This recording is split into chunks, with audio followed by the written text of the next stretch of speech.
नमस्ते विद्यार्थियों। आज हम राजस्थान के इतिहास के बारे में अध्ययन करेंगे कि राजस्थान के इतिहास को जानने के लिए किन किन स्रोतों का सहयोग लिया जाता है, कौन कौन से ऐसे स्रोत हैं जिनके माध्यम से हम राजस्थान के इतिहास को जान सकते हैं। तो आज हम राजस्थान इतिहास के स्रोतों के बारे में पढ़ेंगे। तो शुरू करते हैं आज हम हमारा टॉपिक। ठीक है, तो राजस्थान के इतिहास के स्रोतों के अंदर सबसे पहले हम पुरालेखीय स्रोत को पढ़ेंगे। पुरालेखीय स्रोत सबसे पहले पढ़ेंगे। पुरालेखीय स्रोत, पुरालेखीय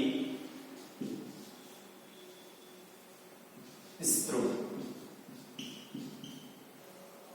अब पुरालेखीय स्रोत के अंदर क्या आता है, तो विभिन्न प्रकार के जो शिलालेख हैं, विभिन्न प्रकार के जो ताम्र पत्र प्राप्त हुए हैं, जो पत्थरों पर उत्कीर्ण किए गए शिलालेख, स्तंभ लेख, इन सभी लेखों को हम किसके अंदर पढ़ते हैं, तो हम पुरालेखीय स्रोत के अंदर पढ़ेंगे। अब इस पुरालेखीय स्रोत के अंदर सबसे पहले हम शिलालेखों के बारे में अध्ययन करते हैं। तो देखते हैं पुरालेखीय स्रोत के अंदर सबसे पहले हम बिजोलिया के शिलालेख के बारे में अध्ययन करेंगे। किसके बारे में अध्ययन करेंगे? बिजोलिया का जो शिलालेख है उस शिलालेख के बारे में अध्ययन करेंगे। तो शुरू करते हैं हम बिजोलिया का शिलालेख। बिजोलिया का शिलालेख, बिजोलिया का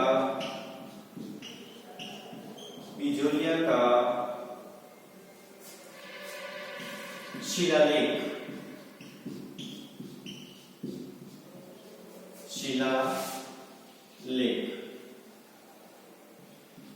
अब बिजोलिया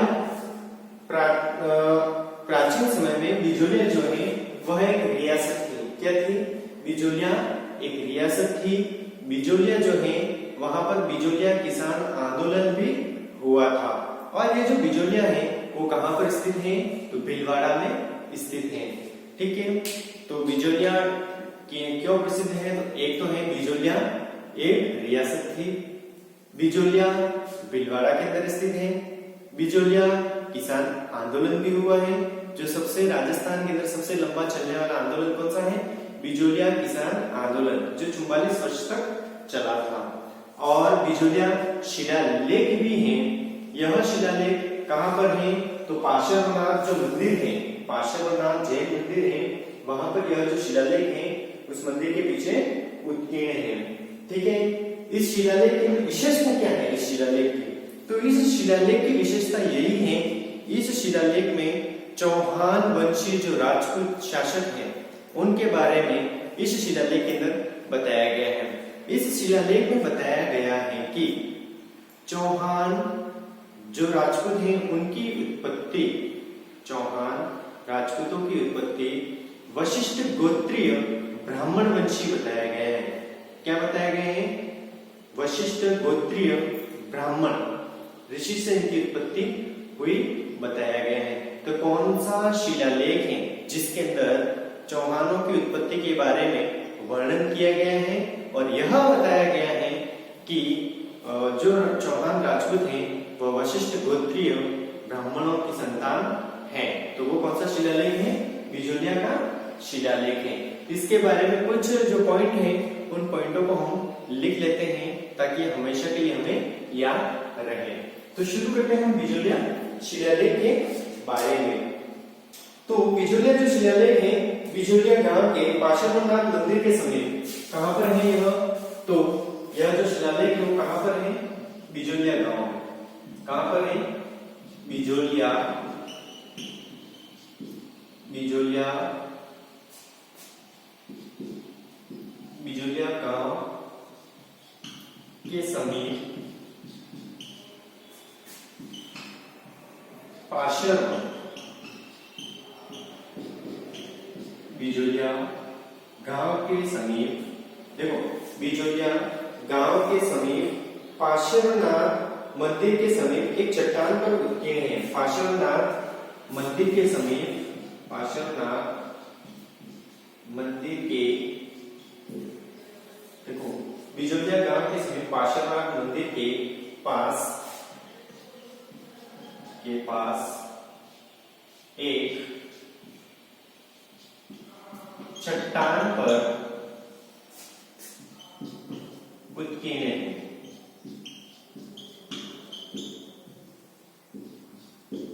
कहां पर उत्कीर्ण है? बिजोलिया गांव के समीप पार्श्वनाथ मंदिर के पास एक चट्टान है, उस पर उत्कीर्ण है। मूलतः आप देख सकते हैं कि यह जो शिलालेख है वो कहां पर है? तो भीलवाड़ा में। बिजोलिया कहां पर है? तो भीलवाड़ा में। कहां है? भीलवाड़ा में। कहां पर है? भीलवाड़ा में स्थित। कहां पर स्थित है? भीलवाड़ा में स्थित है। इस शिलालेख, यह जो शिलालेख है वह कब उत्कीर्ण करवाया गया था? यह जो शिलालेख है वह कब उत्कीर्ण करवाया गया? तो विक्रम संवत 1226। कब? विक्रम संवत 1226। विक्रम संवत 1226 ईस्वी। और अगर हम ईस्वी संवत गिने, विक्रम संवत 1226, विक्रम संवत 1226, और अगर हम इसको ईस्वी संवत में गिने तो यह आता है 1170 ईस्वी में। 1170 ईस्वी में उत्कीर्ण किया गया या करवाया गया,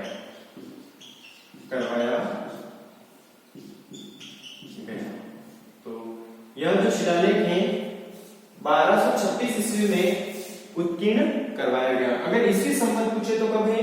1170 ईस्वी। और विक्रम संवत पूछे तो 1226 ईस्वी। इस शिलालेख की विशेषता क्या है? तो इस शिलालेख के अंदर, इस शिलालेख में अजमेर के जो चौहान शासक हैं, अजमेर के जो चौहान शासक हैं, उनकी उत्पत्ति के बारे में बताया गया है। अजमेर के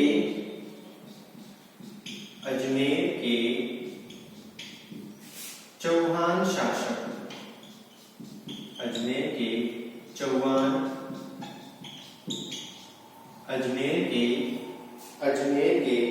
चौहान शासकों की उत्पत्ति के बारे में, या अजमेर के चौहान शासकों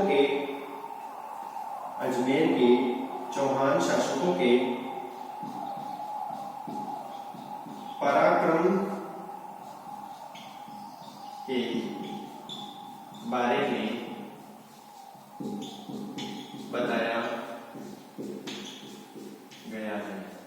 क्या बताया गया है? तो अजमेर के जो चौहान शासक, अजमेर के चौहान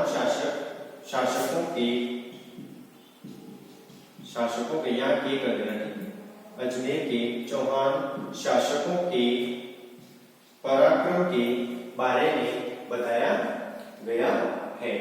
इसके बाद में इसमें बताया है चौहानों को वंश गोत्र के ब्राह्मण कहा गया है। चौहानों को वंश गोत्र ब्राह्मण बताया गया है। चौहानों को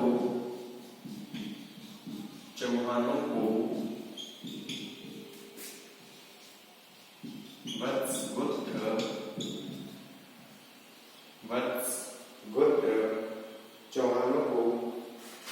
चौहानों को वत्स गोत्र ब्राह्मण कहा गया है। चौहानों को वंश गोत्र ब्राह्मण कहा गया है। कौन सा ऐसा शिलालेख है जिसके अंदर चौहानों को वत्स गोत्र या वंश गोत्रीय ब्राह्मण बताया गया है? तो कौन सा है? बिजोलिया शिलालेख।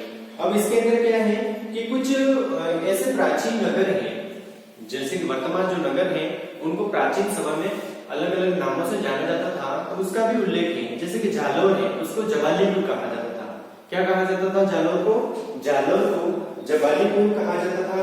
शाकंभरी सांबर को क्या कहा जाता था? शाकंभरी कहा जाता था। देखो यहाँ पर लिख लेते हैं प्राचीन नाम, तो इसके अंदर लिख लेना जालोर, ठीक है। जालोर को क्या कहा जाता था? जालोर को जबालीपुर, जबालीपुर। जालोर को क्या कहा जाता था? जबालीपुर। जालोर को क्या कहा जाता था? जबालीपुर। और शाकंभरी, शाकंभरी यानी कि शाकंभरी सांबर को कहा जाता था। सांबर को, जो सांबर है उसको क्या कहा जाता था? शाकंभरी, शाकंभरी,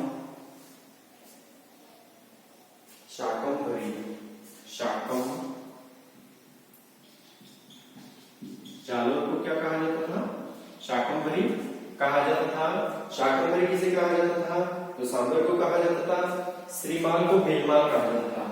श्रीमाल, श्रीमाल को क्या कहा जाता था?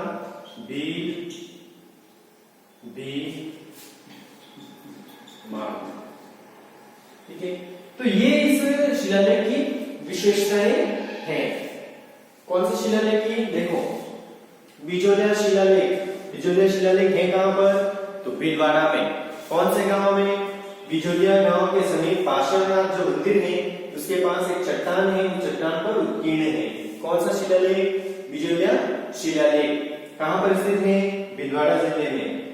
कब यह उत्कीर्ण किया गया? विक्रम संवत 1226 और ईस्वी संवत अगर गिने तो 1170 ईस्वी में उत्कीर्ण करवाया गया था। इसके अंदर अजमेर के जो चौहान शासक हैं उनके पराक्रम के बारे में बताया गया है, उनकी विजयों के बारे में बताया गया है, ठीक है। इसके बाद में क्या? इसके बाद अजमेर के चौहान शासकों को वत्स गोत्र ब्राह्मण कहा गया है। कौन से शिलालेख में? बिजोलिया शिलालेख में। इसमें कुछ ऐसे प्राचीन नगर थे जिनका वर्तमान नाम क्या था? जैसे कि वर्तमान जो नाम है उसको उस समय क्या कहा जाता था? जैसे कि वर्तमान में जो जालोर है उसको जाबालीपुर कहा जाता था। क्या कहा जाता था? जाबालीपुर कहा जाता था। सांबर को क्या कहा जाता था? शाकंभरी कहा जाता था उस समय। और भीलमाल जो है, श्रीमाल जो है उसको क्या कहा जाता था? भीलमाल कहा जाता था। इसके बाद में इस शिलालेख के अंदर क्या बताया गया है? इस शिलालेख के अंदर बताया गया है कि 12वीं शताब्दी में उस समय की आर्थिक स्थिति, सामाजिक स्थिति, सांस्कृतिक स्थिति और धार्मिक स्थिति के बारे में विस्तृत से वर्णन किया गया है। कौन से शिलालेख में? बिजोलिया शिलालेख में, ठीक है। आप इसको नोट कर लीजिए, आप इसका स्क्रीनशॉट ले लीजिए ताकि हम आगे बढ़े, ठीक है। नोट कीजिए आप इसको।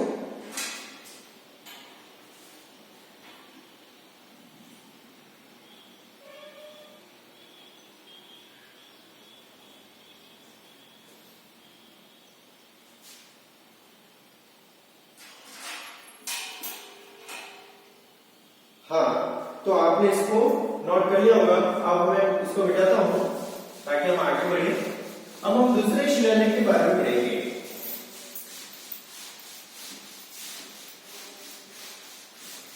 आप मेरे साथ साथ में लिखते रहिएगा ताकि क्या होगा, आपको लिखने का भी समय मिलेगा और समझने का भी समय मिलेगा, ठीक है।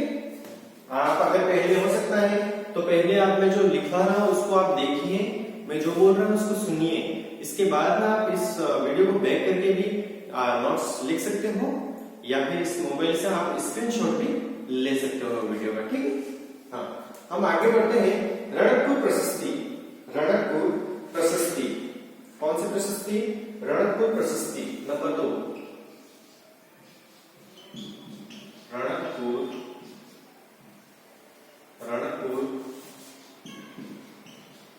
प्रशस्ति। रणकपुर प्रशस्ति।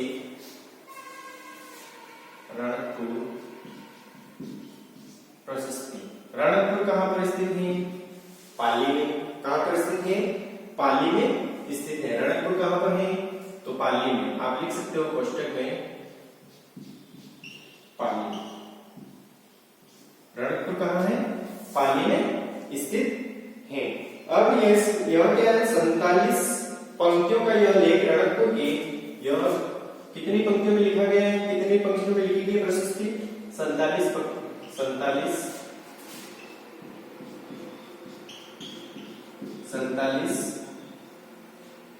पंक्तियों में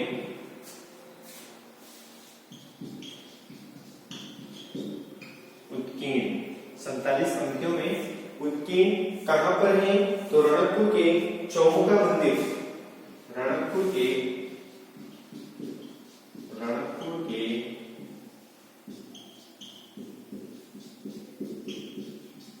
चौमुखा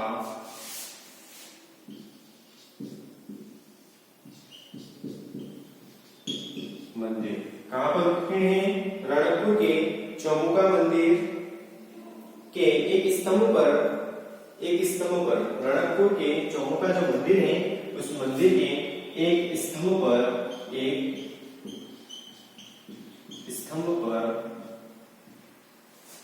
उत्कीर्ण, इस पर उत्कीर्ण है। रणकपुर के चौमुखा जो मंदिर है उसके एक स्तंभ पर उत्कीर्ण है। यह लिपि कौन सी है? तो इसकी लिपि है संस्कृत भाषा के अंदर लिखा गया है। कौन सी भाषा में? संस्कृत भाषा, ठीक है। संस्कृत भाषा तथा नागरी, देवनागरी जो है, संस्कृत तथा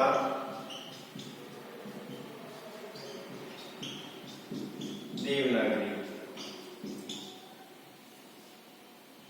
संस्कृत तथा देवनागरी लिपि कौन सी है? देखो, संस्कृत भाषा के अंदर लिखा गया है और देवनागरी, दोनों लिपियों के अंदर यह लेख लिखा, प्रशस्ति लिखी गई है, ठीक है। इस प्रशस्ति में बप्पा रावल से लेकर के कुंभा तक के, बप्पा रावल से लेकर के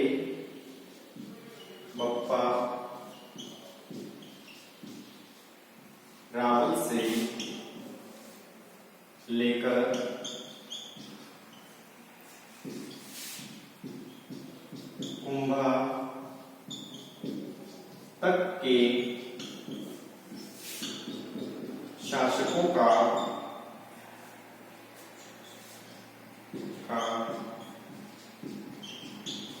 वर्णन किया गया है, वर्णन किया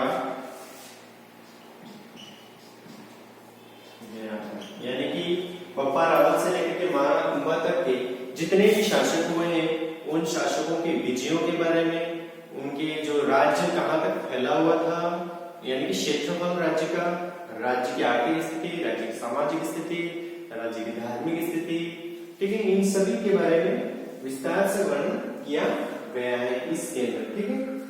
इसके बाद में ये जो है वह विक्रम संवत 1456 ईस्वी में लेख उत्कीर्ण किया गया, उत्कीर्ण, ठीक है। तो विक्रम संवत इन्हें अपन विक्रम संवत की बात करते हैं तो 1456, कब? सॉरी 1496 में विक्रम संवत है 1496,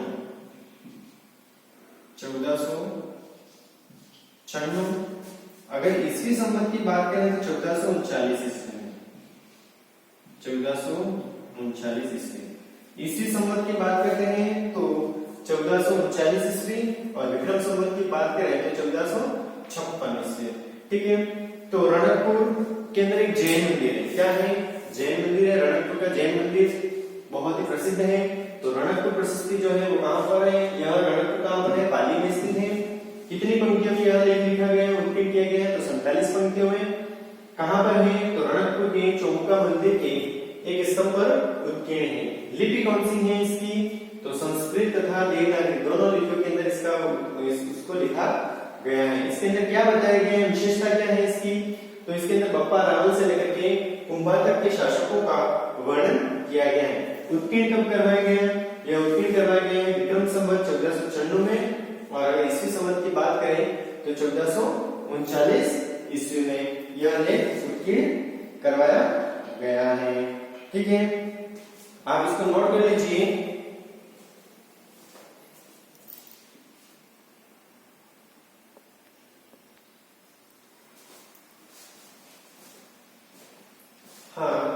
इसको नोट कर लिया होगा। अब हम आगे बढ़ते हैं।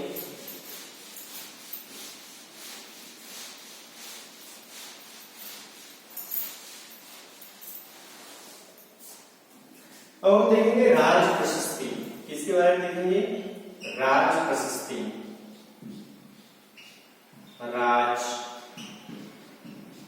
प्रशस्ति। राज प्रशस्ति मेवाड़ के महाराणा राज सिंह ने, मेवाड़ के महाराणा राज सिंह ने राज प्रशस्ति का उल्लेख करवाया गया है, उत्कीर्ण करवाई गई थी। किसके द्वारा? तो महाराणा राज सिंह के द्वारा। ठीक है, कहां पर उत्कीर्ण है यह? तो यह राजसमंद जो झील है, राजसमंद झील की पाल पर उत्कीर्ण है और 25 काले रंग की शिलाएं हैं, यानी कि काले रंग के पत्थर हैं, उस पर संस्कृत भाषा में रणछोड़ भट्ट के द्वारा संस्कृत भाषा में 25 काले पत्थर की या काले रंग की जो शिलाएं हैं, उस पर यह लेख उत्कीर्ण करवाया गया है, जिसको राज प्रशस्ति के नाम से जाना जाता है। इस प्रशस्ति के अंदर महाराणा कुंभा से लेकर के महाराणा कुंभा, महाराणा उदय सिंह, महाराणा सागा, महाराणा प्रताप, कर्ण सिंह और राज सिंह तक के शासकों का वर्णन किया गया है। इस प्रशस्ति में हल्दी घाटी के युद्ध के बारे में भी वर्णन किया गया है कि मानसिंह और महाराणा प्रताप के बीच में जो युद्ध हुआ था हल्दी घाटी का, मूलतः जो मानसिंह थे वह अकबर के सेनापति थे और इस तरफ महाराणा प्रताप थे। तो इस प्रशस्ति के अंदर बताया गया है कि महाराणा प्रताप के पुत्र अमर सिंह और मान सिंह की जो मुलाकात हुई थी वो कहां पर हुई थी? जब अकबर के द्वारा प्रतिमंडल के रूप में जब भेजा गया था मान सिंह को महाराणा प्रताप को समझाने के लिए, तो इसके अंदर बताया गया है इस प्रशस्ति में कि महाराणा प्रताप स्वयं न मिलकर के उनके पुत्र को भेजा था और राजसमंद की पाल पर इनकी मुलाकात हुई थी, ऐसा इसके अंदर वर्णन किया गया है। इसके बाद में कर्ण सिंह और शाहजहां की जो मित्रता थी, उस मित्रता के बारे में भी बताया गया है। ठीक है, तो हम देखते हैं इसके अंदर कि किस प्रकार इस शिलालेख के, इस प्रशस्ति के अंदर कर्ण सिंह और औरंगजेब जो था उसके बारे में या उसकी मित्रता के बारे में बताया गया है। ठीक है, देखते हैं हम इस प्रशस्ति के बारे में। यह प्रशस्ति जो है वह मेवाड़ के महाराणा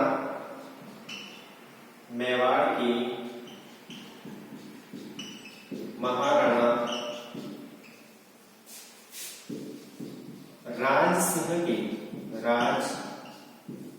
मेवाड़ के महाराणा राज सिंह के शासनकाल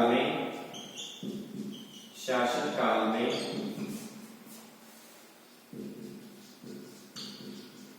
उत्कीर्ण की गई थी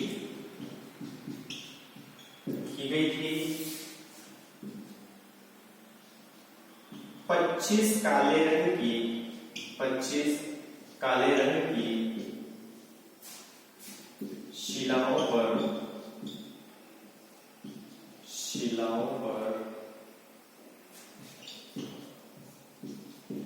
संस्कृत भाषा में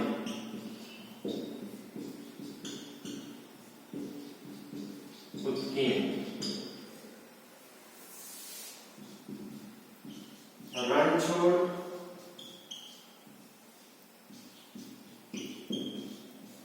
भट्ट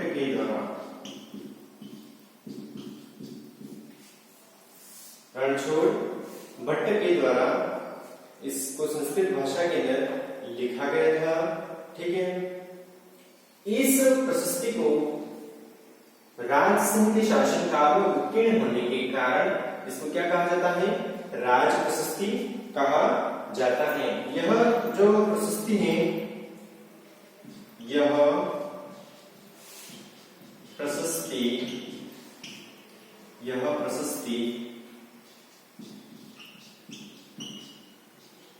राजसमंद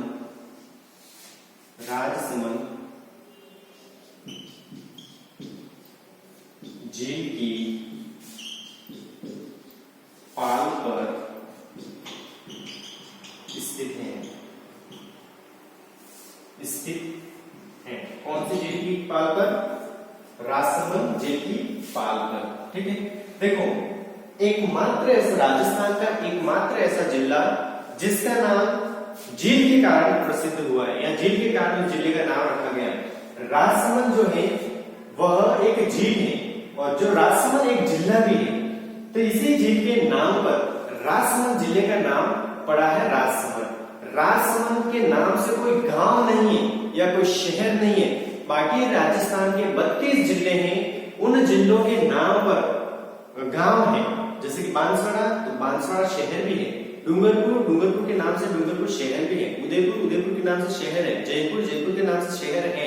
उस शहर के नाम पर उस जिले का नाम पड़ा है। लेकिन राजस्थान का एकमात्र जिला है जिसका नाम वहां की जो प्रसिद्ध झील है, उस झील के कारण उस जिले का नाम पड़ा है। तो ऐसा कौन सा जिला है जिसका नाम एक झील के नाम पर पड़ा है, न कि उस जिले के नाम से कोई गांव या शहर नहीं है? तो वो है राजसमंद। अब ये जो राजसमंद झील की पाल पर यह स्थित है, इसकी जो विशेषताएं हैं, इस विशेषताएं के अंदर देखेंगे हल्दीघाटी युद्ध का वर्णन।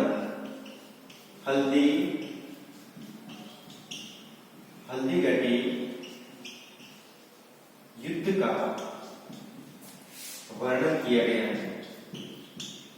हल्दीघाटी युद्ध का वर्णन भी है इसके अंदर। और मैंने इससे पहले आपको जो बताया था, ठीक है, कि इसके अंदर राज सिंह और औरंगजेब की मित्रता के बारे में मैंने बताया था। सॉरी, वो मैंने आपको गलत बता दिया था। इसके अंदर राज सिंह और शाहजहां और जहांगीर के साथ में उसके जो संबंध है उसके बारे में हम इसके अंदर देखेंगे। मैंने उस समय कर्ण सिंह बताया था, वो कर्ण सिंह जो था वो जहांगीर के समय में था। ठीक है, हाँ। तो हल्दीघाटी युद्ध का वर्णन बताया गया है, और साथ में ही राज सिंह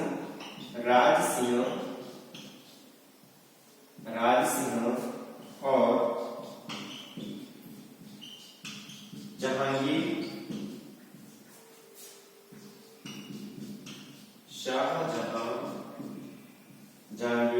शाहजहां, राज सिंह और जहांगीर शाहजहां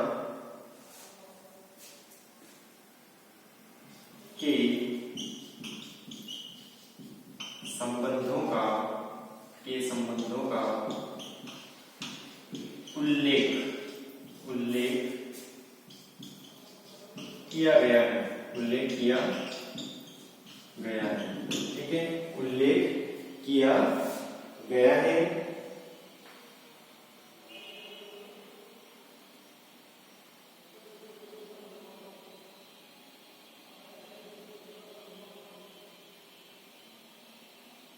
यह जो प्रशस्ति है वह कब उत्कीर्ण की गई है?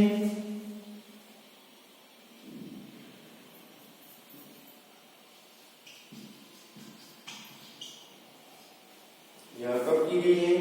तो 1686 ईस्वी, 1686। देखिए, अगर हम देखते हैं मूल रूप से, तो कर्ण सिंह और जहांगीर की मित्रता, ठीक है, कर्ण सिंह और जहांगीर की मित्रता थी। ये दोनों मित्र थे। आपको पता हो, अमर सिंह के शासनकाल में मेवाड़ और मुगलों की जो संधि हुई थी वो कर्ण सिंह के कारण ही हुई थी। किसके कारण हुई थी? कर्ण सिंह के कारण हुई थी। इन दोनों के मध्य संधि हुई थी। ठीक है, इसके बाद में महाराजा जो कर्ण सिंह है, कर्ण सिंह और शाहजहां के जो संबंध है उन संबंधों का भी इसके अंदर उल्लेख किया गया है। राज सिंह जो था वह किसके शासनकाल में था, तो राज सिंह औरंगजेब के शासनकाल में था। मैंने पूर्ण रूप से आपको 2 बार बताया, लेकिन बाय चांस किसी मिस्टेक के कारण कुछ गड़बड़ी हो गई, मेरे से कुछ गलतियां हो गई, मैं मानता हूं उसको। तो इस प्रशस्ति के अंदर बताया गया है कि कर्ण सिंह और जहांगीर और कर्ण सिंह और शाहजहां की मित्रता के बारे में बताया गया है। साथ ही राज सिंह और औरंगजेब के जो संबंध थे उसके बारे में भी बताया गया है। एक बार पुनः इसको देख लेते हैं। मेवाड़ के महाराणा राज सिंह के शासनकाल में उत्कीर्ण करवाई गई थी कौन सी, राज प्रशस्ति। इन्हीं के नाम के कारण यह जो प्रशस्ति है इसको राज प्रशस्ति कहा जाता है। यह 25 काले रंग की शिलाओं पर संस्कृत भाषा में उत्कीर्ण है और कुछ ऐसी पंक्तियां हैं जो फारसी भाषा के अंदर भी मिलती हैं। ठीक है, इसका लेखक कौन था, तो रणछोड़ भट्ट था। कौन सी प्रशस्ति, राज प्रशस्ति। यह जो प्रशस्ति है वो राजसमंद जेल की पाल पर स्थित है और राजसमंद नाम का इसी जेल के नाम पर एक राजसमंद जिला भी है। ठीक है, इस प्रशस्ति के अंदर हल्दीघाटी युद्ध का वर्णन किया गया है। साथ ही राज सिंह और जहांगीर शाहजहां के संबंध के बारे में बताया गया है। यहाँ राज सिंह न लिख करके कर्ण सिंह लिखना है। ठीक है, ये गलती हो गई है, कर्ण सिंह लिखना है, कर्ण सिंह। ठीक है, कर्ण सिंह के संबंधों का भी उल्लेख किया गया है। उत्कीर्ण जो है वो 1686 ईस्वी। ठीक है, तो आप इसको नोट कर लीजिए। ठीक है, आज के लिए इतना ही प्यारे विद्यार्थियों, नमस्ते।